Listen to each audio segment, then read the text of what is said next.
to make it. Oh, and by the way, I had to get my cheetah on. Shout out to Wendy's. Is that a fruit punch? Not only for pregame meals, but also hangover meals. My boy Perfect, is Bobby. struggling. My boy is struggling today. We're gonna Bobby, how make you it. doing? How we I'm doing, doing Bobby? good. I made it. I had some last second technical difficulties, but it all worked out. That's all right. All right, without further ado, we got episode 6. We're going to kick it off right now. I'm putting the helmet on as always.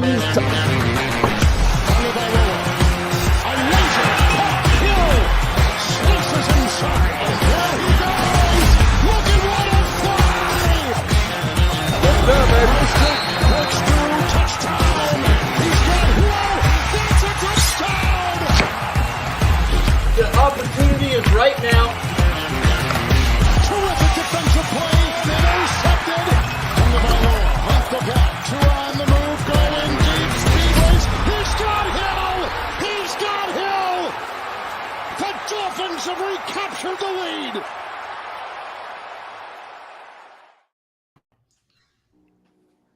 What's up, everybody? We are back, and you see a new addition to the screen here. We are on episode 6, 6 players in 6 weeks. We now have Jody Fortson, one of the newest tight ends and one of the newest additions to the Miami Dolphins. How are we doing tonight, Jody? I'm living a dream. I won't complain. Let's go. We like to jump right into it. So, Bobby, kick it off, buddy. So, You good? I think he's on the Cricket Wireless. what's training like? What's training been like this offseason?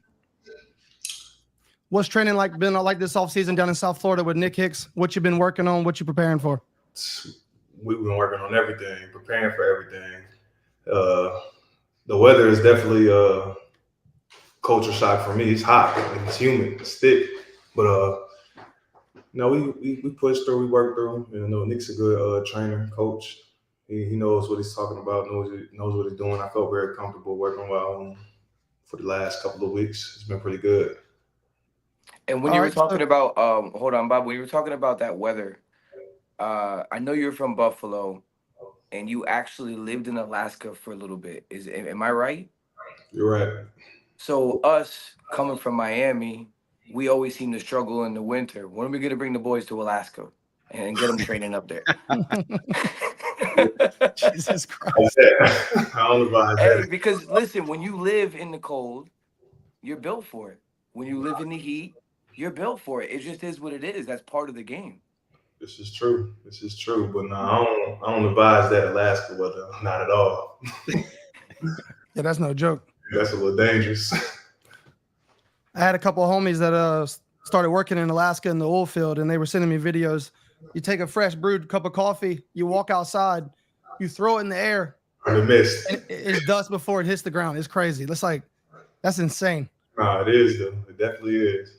It was that was the first time I actually ever experienced that. It was pretty cool too. I think I might have been in the 8th grade. I went to Tanana Middle School and we did that for like a little science project. It was cool. It was dope.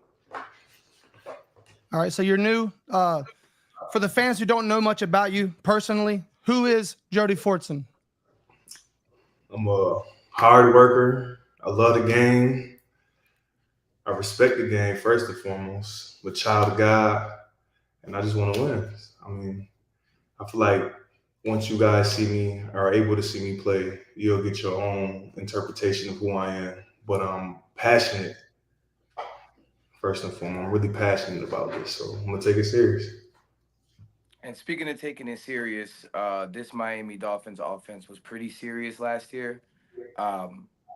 You coming from another explosive offense yourself, but not really being able to shine the way you want to, because I've read articles saying, you know, you don't even really respect your 2 rings. That's not who you are. You want to play. You want to make plays.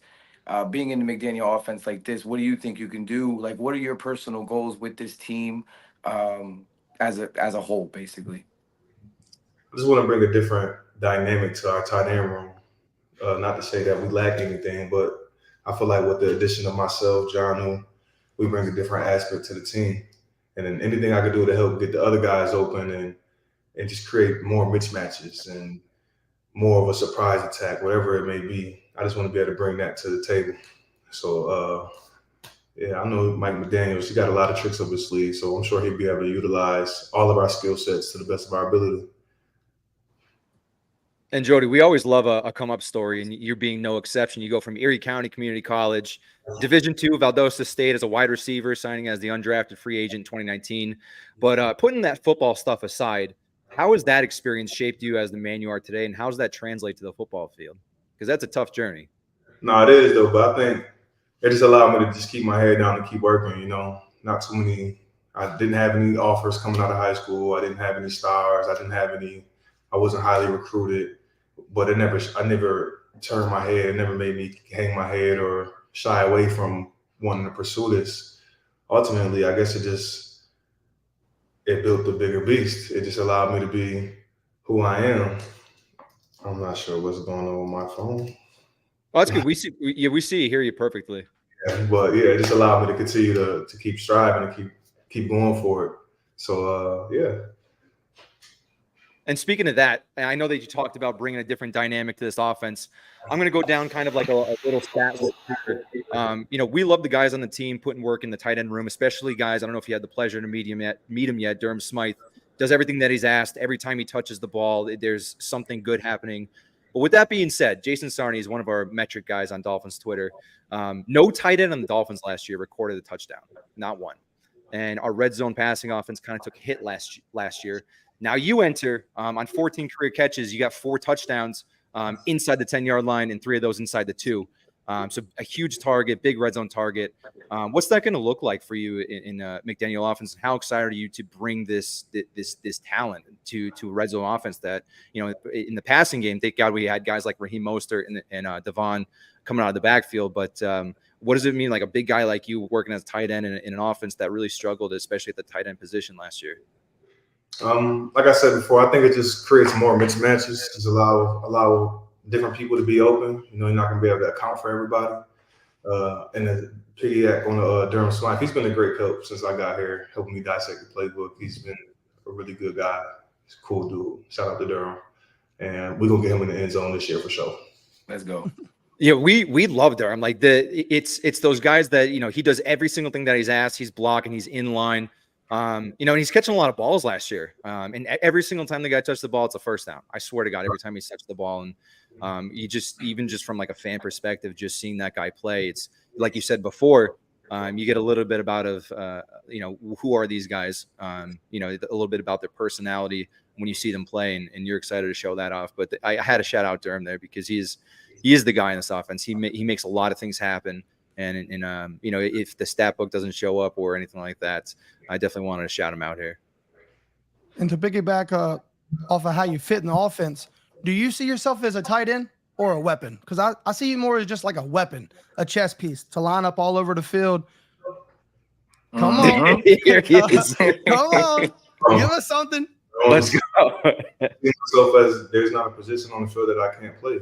I feel like I'm a weapon. I feel like anywhere you put me on the field, out wide, in the backfield, tight end, I can throw the ball anywhere. Like, I feel like I could just play football. That's just who I am. I'm a football player. Nice, yeah. We're excited to see you, man. You bring a different element than what we've had in the past, Hopefully won't be seeing any 5'9" guys running fades from the goal line anymore. Anyways, Tyreek got a lot to say on that. He thought that was funny. He caught his fair share. Yeah. Yeah. So camp starts tomorrow. Y'all report. I know that's exciting. What guy are you looking forward to going at the most? All of them, everybody. Iron sharpens iron. I'm not going to particularly point anybody out. I'm looking forward to just getting better all across the board against everybody. Every from the DBs to the defensive ends to the linebackers, everybody. All right. So speaking of camp, what is your least favorite part of camp, and what is your favorite, like the best part of camp? My favorite part of camp is just the camaraderie, being able to meet and talk to different guys. We spend a lot of time within the building from 6 a.m. to almost 9 o'clock at night. So being able to talk to those guys throughout the day, just pick their backgrounds and kind of know who each and every person is, because we about to go to war with them. So to know who the man next to you is pretty cool. It's actually amazing. Build great relationships that way, even with the coaching staff. My least favorite part of camp will probably also be the long days. You know, you're there 6 a.m. to about 9:30. It's a long day, but it's worth it. But that's probably my least favorite thing about it. Them days start to add up, huh? And then you start to lose track of what day it is. Like it might be Wednesday, but you thinking it's Friday. Like you lose track easily. You about to do it in that South Florida heat too. God man, I'm reminding me. Hey, hopefully they open that bubble up a little bit. You know.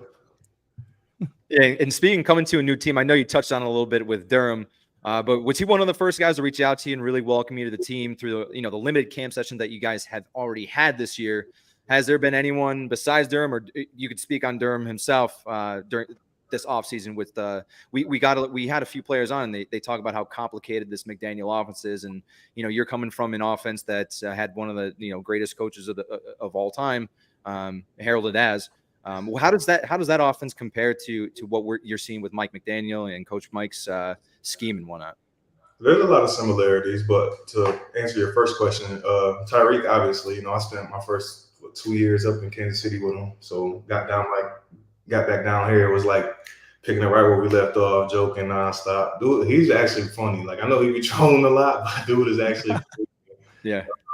A lot of the teammates, our whole tight end room is pretty close, cool. Even my position coach, everybody. Like it's been like a big family since I got here. Everybody's open arms, is willing to help each other learn. It's been an amazing experience.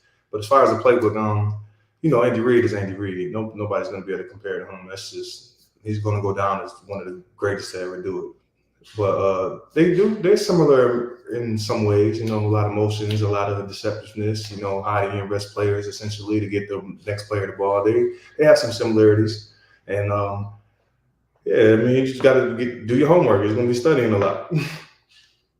And especially when you're a weapon like you and you're playing all these different slots and different positions, people don't realize that's more to learn in the playbook. And this playbook, I've heard, is very extensive.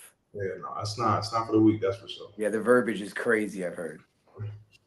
Tyreek go ahead. I'm sorry, Bobby. Go ahead. Tyreek actually compared the two. He said that the Chiefs was kind of straightforward, and then he got down here and the verbiage was crazy. And like, there's times still him and Waddle are like, which way do we go, Tua? And he's still directing traffic. I think for me, some of the verbiage is the same, but they mean different. So that's crazy. Word, it's a different meaning in two different spots. So it's just trying to kind of reset the mind and be like, all right, don't necessarily throw that out, but throw that out so you can. That's a mental game, man. That's got to be a crazy mental game learning a new playbook like that, and starting fresh, a new team, especially when it's flying. Yeah.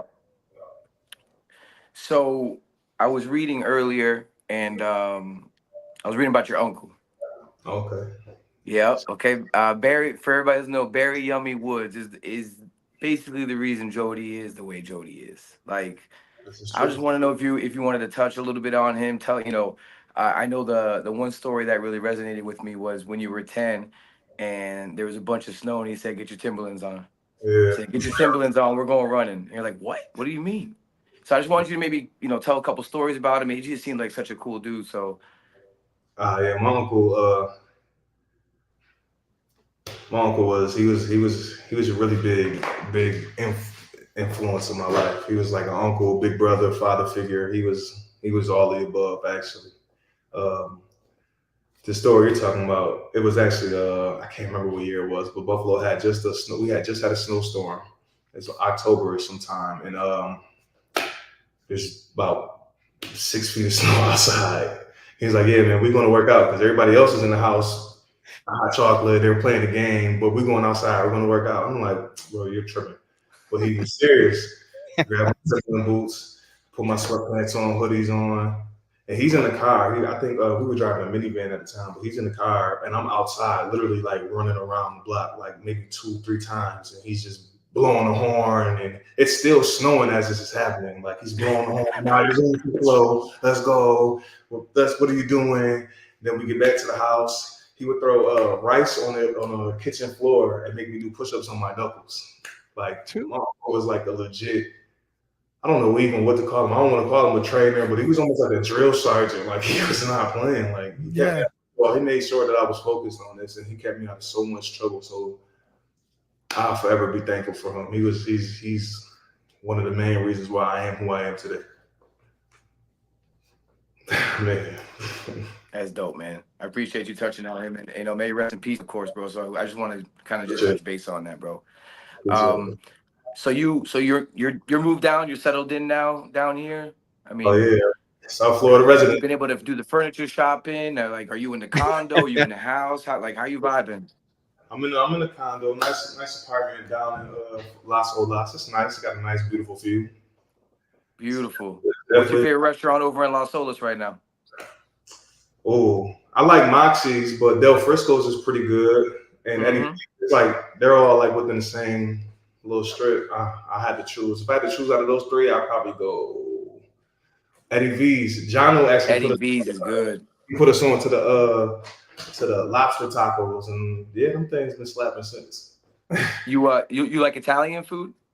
I don't really discriminate when it comes to food. I'm just gonna Love eat. that. I got one place for you and one place only. It's called Heritage Kitchen.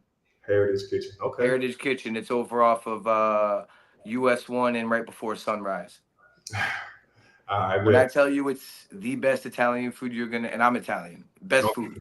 Heritage. That's it. Let me I'm not gonna say nothing else. That's done. I'm gonna put it in my notes real quick so I don't forget it. And also speaking, and I'll have Nick text it to you.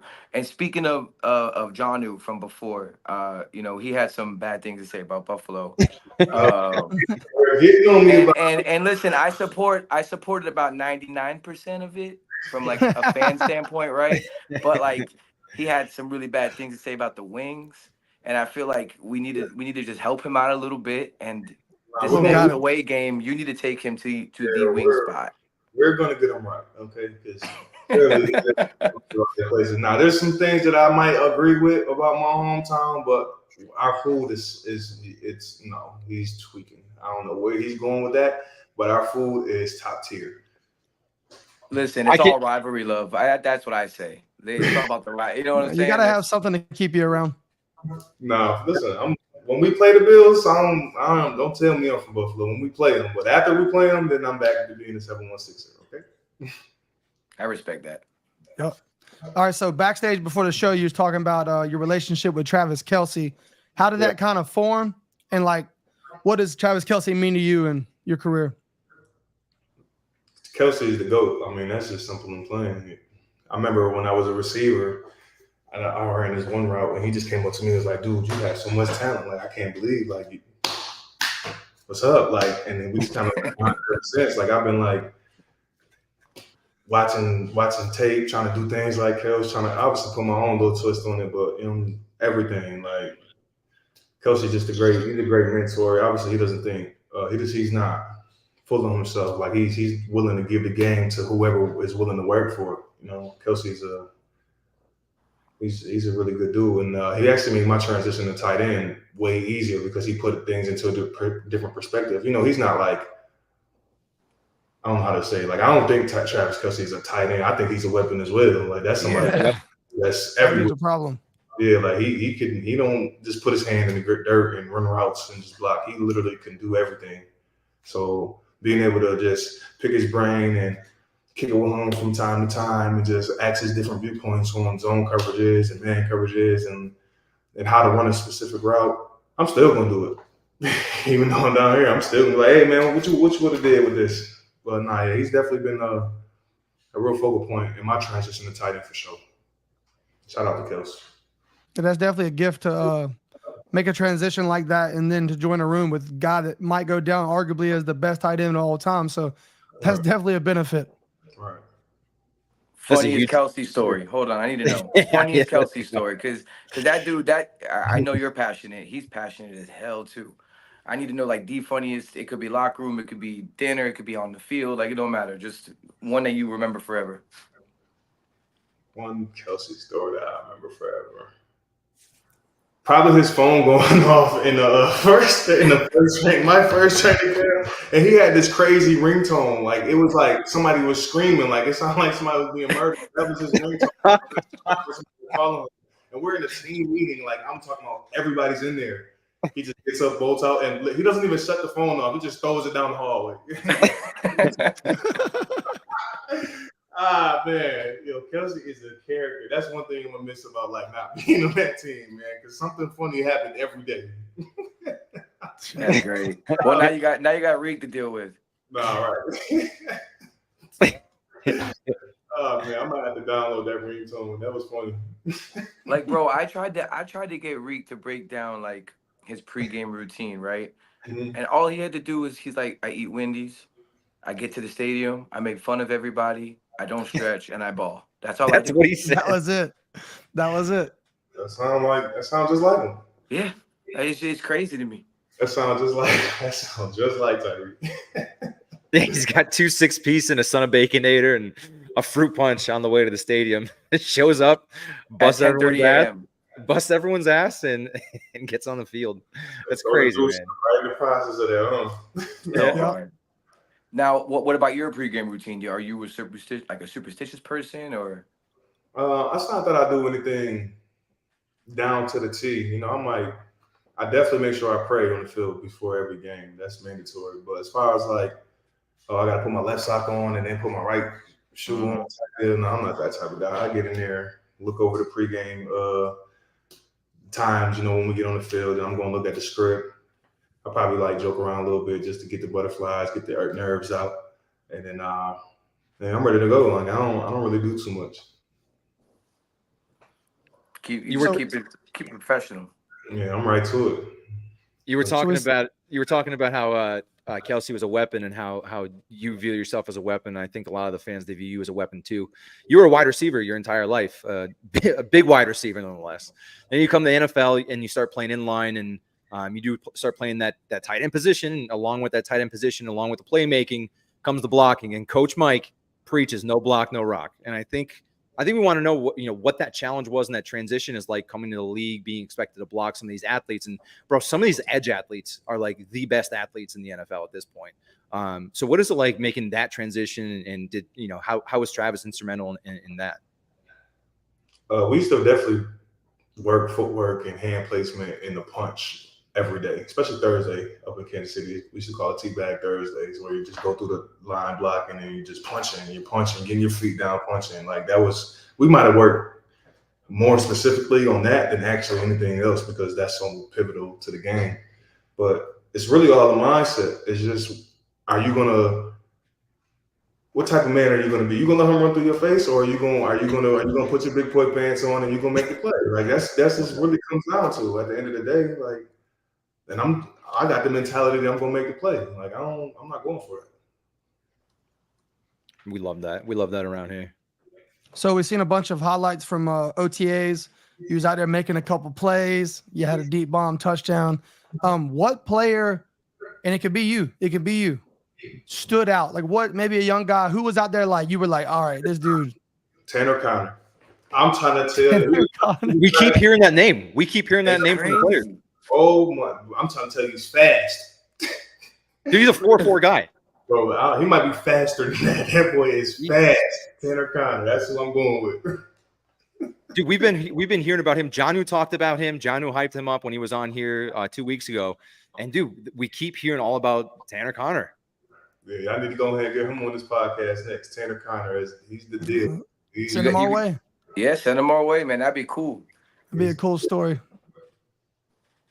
Especially a guy who came out, and we were all actually really excited as a rookie. And obviously he had his mishaps, but we seen it in preseason. Like we seen the little glimpses of glamour. So all of a sudden, this tight end group is deep.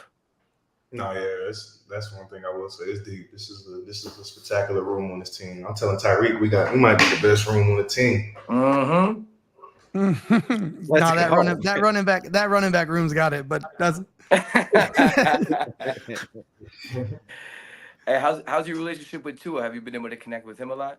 Yeah, now Tua's a good dude too. I know when I was we all making bust and whatever in practices, but he came up to me and he showed really great leadership qualities and was just like, "Yeah, man, it's gonna take it day by day. Everybody's been here. We're just gonna keep going and keep going." So now I think I'm pulling for Tua, and I'm definitely excited to go through camp and go through a season with him.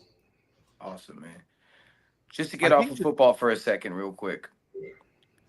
Do you have any hidden talents? I feel like I'm talented at everything, to be honest with you. I don't feel like there's anything that I can't do, humbly speaking. Okay. So you could sing?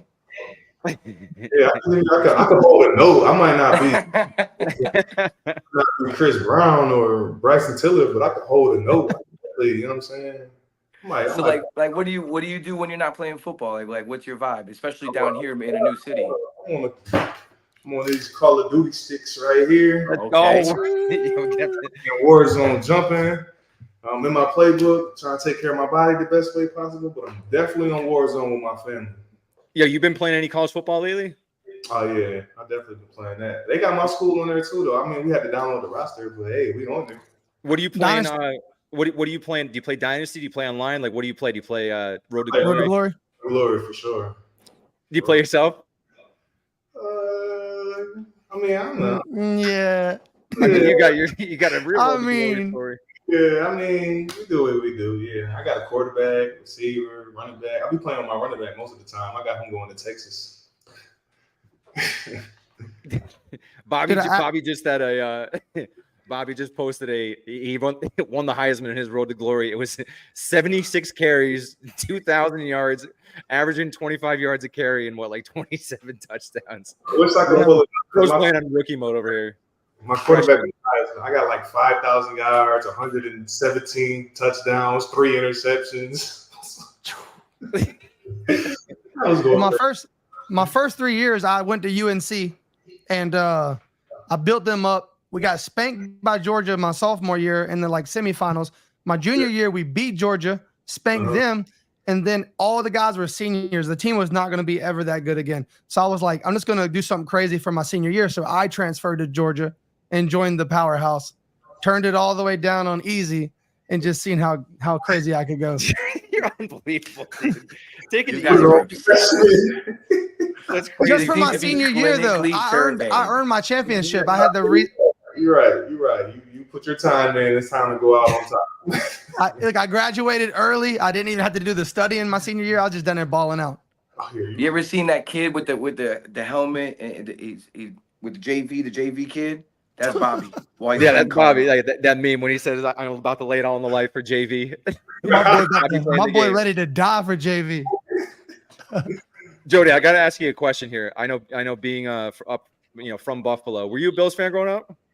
I was a Bills fan growing up. Yes, I was. And then, actually, obviously, when I got to the league, I was like, yeah, that's that. But I actually local day for them. Yeah. And then, they didn't want me. They didn't even offer me a camp invite and all that. So ever since then, I've been like, yeah, nah, it's over for them. Yeah, you're out now. That's it. And they made a mistake. Now you're in the best offense in the league, and you play them twice a year. You play them twice a year. That's gonna be exciting. I actually haven't had the chance to be a professional and play in Buffalo, so I'm really excited for it. Oh yeah, that's cool. I was gonna say, you've been nowhere but cold places your whole life. It's got to be kind of exciting to know you're gonna be in palm trees, and even come December you're gonna be 75 and chilling. But I will tell you, the only thing that I'm still not used to fish. I'm getting used to. Yeah, now listen, I'm gonna tell you a story about that too. But these iguanas, these lizards. No, I'm not jacking them. Not at all. They are big. Some people eat them things too. The length of my shoulder, I'm not doing that. They're long and they fast. They're fast. Listen, this is the background. No, there's an iguana background story, okay? Because when I was a kid, I'm now 36. When I was maybe 10, 11, 12 years old, they were pets. They were in the aquarium, in the glass. Mm-hmm. Then I guess everybody just let them all out, and now they're everywhere. There's 100 iguanas in 100 square feet of land. It's crazy. What the hell? That's true? No, bro, they're everywhere. No, that's how it started, though? Yeah, they're people's pets. But that's kind of how y'all got all the exotic snakes, too, right? People were having crazy, boa constrictors and stuff, and now they just chilling in backyards eating dogs. Crazy. Yeah, Jody, just so you know, when winter comes around, right? And it might get a little bit colder in December. They'll get frozen, but they're not dead.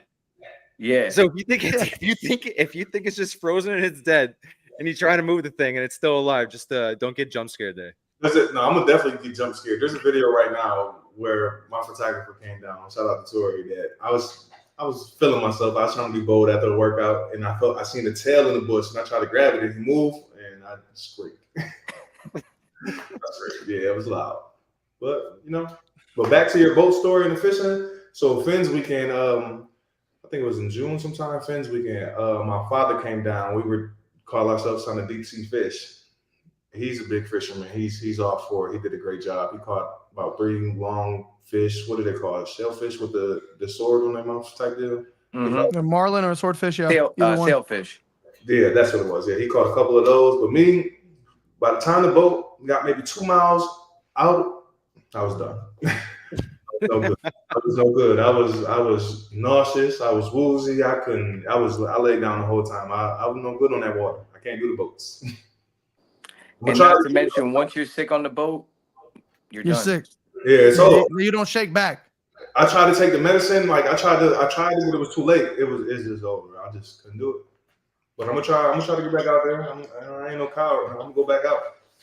So real quick, gotta ask you this while we have you. This is it's crazy to even think as a kid that you're talking to an NFL player the night before training camp starts. This is awesome. But where is your head? Like tomorrow, the grind starts. Like 20 weeks, Super Bowl champion starts tomorrow. Like, where is the mind of an NFL player the night before training camp? You got your outfit laid out? Like, what's the deal?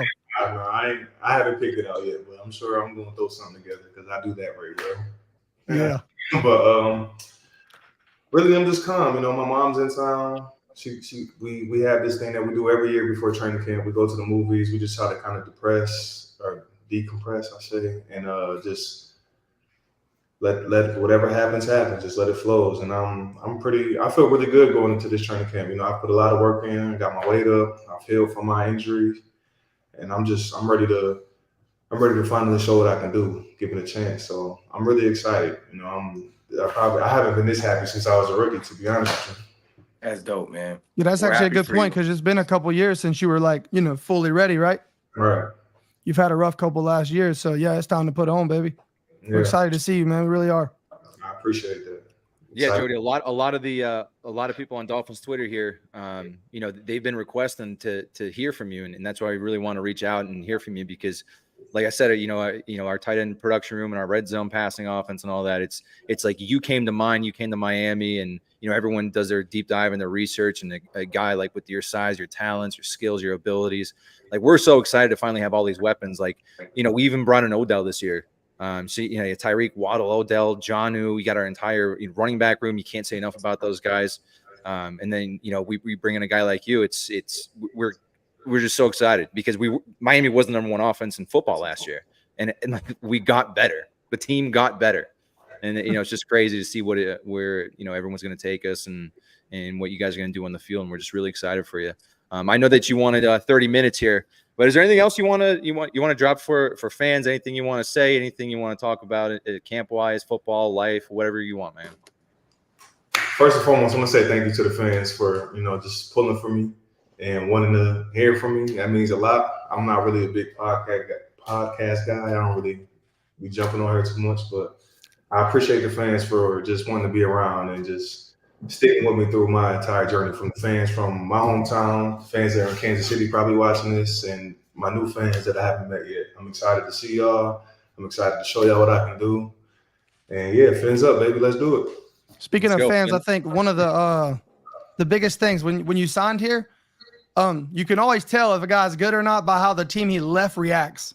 And Chiefs fans were mad. They were like, man, dude, that was our hidden weapon. That was our little Jim. That was our little Randy Moss at tight end. So that was when I knew he was I was like, all right, we got something here. Because when they were tore up about it. They really thought no one knew about you. They were gonna hide you was a secret weapon. So bro, have you seen the highlights? Here. You can't hide that. I've been hit. I'll tell you that. It sure feels like I was being hit. I'm just saying. Talking about, but yeah, Chiefs Kingdom. I appreciate y'all. From the start, me going there, experienced my first training camp in St. Joe's, being a fan favorite there. They've been the best, and I can't thank them enough. Hopefully, they still ride with me while I'm down here in this aqua and orange. But I really appreciate it. Man, you're gonna put on with this offense this year, and we're excited to see you. But We want to get you out of here. I know that she gave us 30 minutes. We went a little bit over, so our apologies, but it's been a pleasure. We all wanted to hear from you. Fans are really excited for you, and we're all pulling for you, and we wish you the happiest and healthiest season moving forward. And hopefully we have you on again later on in the season, later down the road. We want to have you on again, and after you have your an awesome season with Miami. I appreciate that. Let's do it. Yeah, about 8 touchdowns for now. We're going to talk. Let's go. About 1,000 yards. Let's go. Speaking into existence, I need it all. Let's That's go, all man. you got to do, brother. Hey, good Yeah, luck You this year, speak man. it, it'll for real. happen, baby. Appreciate it. Yeah, but thank you, Jody. Thank you so much for your time. We're going to hop off now. Thank you, everybody, for showing up. Fins up. Jody Fortson, baby. Let's go.